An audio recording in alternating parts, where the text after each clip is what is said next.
জুলাই আন্দোলনে ছাত্রদের ডাকে সপরিবারে সক্রিয় অংশগ্রহণ করেও এখন হাসপাতালের বিছানায়। আফসোস, কেউ দেখার নেই। বরিশাল থেকে এস.এম. লিখনের তথ্য ও ভিডিও চিত্রে থাকছে বিস্তারিত।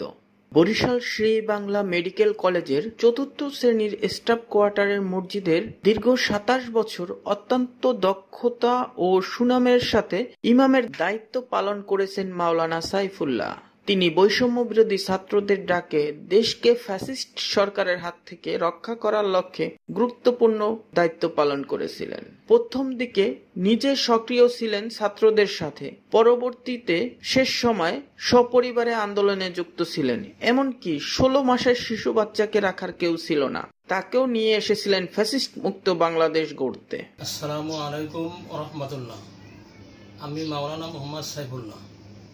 আমি দীর্ঘ ২৮ বছর বরিশাল শের-ই-বাংলা মেডিকেল কলেজ হাসপাতালের ৪র্থ শ্রেণীর স্টাফ কোয়ার্টার মসজিদের ইমাম ছিলাম। বর্তমানে আমার বাসা সিএমবির ১ নং পোল, ডাক্তার আব্দুল খালেক সাহেবের বাসা। আমি ২৪শে জুলাই আন্দোলনে বৈষম্য বিরোধী ছাত্র আন্দোলনের ডাকে স্বৈরাচারী সরকারের পতনের লক্ষ্যে সক্রিয় ভূমিকা পালন করেছি। প্রথমে ছাত্র জনতার সাথে আমি সক্রিয় ছিলাম এবং পরে বৈষম্য বিরোধী ছাত্র নেতাদের ডাকে সপরিবারে আন্দোলনে অংশ নিয়েছি। এমনকি আমার ১৬ মাসের শিশু সন্তানকে দেখার কেউ ছিল না, তাই তাকেও এই আন্দোলনে আমি শরিক করেছি। ৪ঠা আগস্টে সকাল থেকে হাতমালী কলেজ চৌমাথায় ছাত্রদের সাথে সপরিবারে আন্দোলনে ছিলাম। আনুমানিক দুপুর ৩টার চৌমাথায় স্টিল ব্রিজের উপরে অবস্থান করেছিলাম। হঠাৎ করে একটি টিয়ার সেল ব্লাস্ট হওয়াতে ধোঁয়ায় শ্বাস নিতে কষ্ট হয়, তাই আমি অজ্ঞান হয়ে যাই। একটু সুস্থ হলে আমি দেখি আমার বাসায় আমার সপরিবার সহ ছাত্র আন্দোলন নেতৃবৃন্দ আগুন দিয়ে আমাকে ধোঁয়া দিচ্ছে এবং বাতাস দিচ্ছে। পরে পরিবার আমাকে বাসায় নিয়ে যায়। আসসালামু আলাইকুম। আমি মাওলানা সাহেবের স্ত্রী। জুলাই আন্দোলনে আমার হাজবেন্ড সক্রিয় ভূমিকা পালন করছেন ছাত্র জনতার সাথে। আন্দোলনের শেষের দিকে সপরিবার সহ আমরাও ছিলাম তার সাথে। হঠাৎ দুপুর ৩টার নাগাদ একটা টিয়ার সেল এসে ব্লাস্ট হয়ে যাওয়ায় আমার হাজবেন্ড অসুস্থ হয়ে পড়ে যান।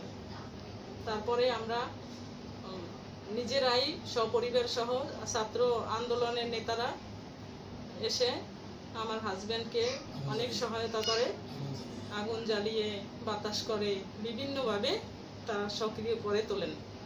এরপরে আমি এবং আমরা সপরিবার সহ তাকে বাসায় নিয়ে আসি। আমার হাজবেন্ড দীর্ঘ ৯ মাস ধরে এই আস্তে আস্তে ধুকে ধুকে এই শ্বাসকষ্টে ভুগছেন। পরে প্রথমে আমরা গোলাম সরওয়ার ডাক্তারকে দেখাইছি। অনেকদিন দেখার পরে গোলাম সরওয়ার স্যার আবার মাসুম আহমেদ স্যারের কাছে রেফার করেন। এখন পর্যন্ত ওই স্যারের আন্ডারেই আছেন। গত ২১ তারিখ রাত্রে সে গুরুতর অবস্থা হয়।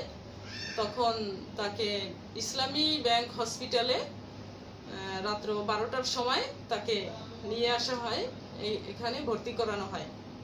এখন অবস্থায় সে এই চিকিৎসাধীন অবস্থায় আছেন।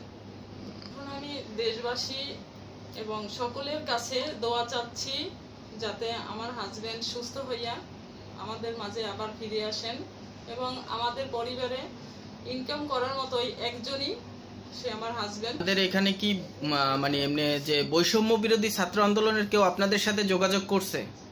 না, এখন পর্যন্ত বৈষম্য বিরোধী ছাত্র আন্দোলনের কোনো লোক আমাদের কাছে আসেনি, আর আমাদের পাশেও কেউ দাঁড়ায়নি।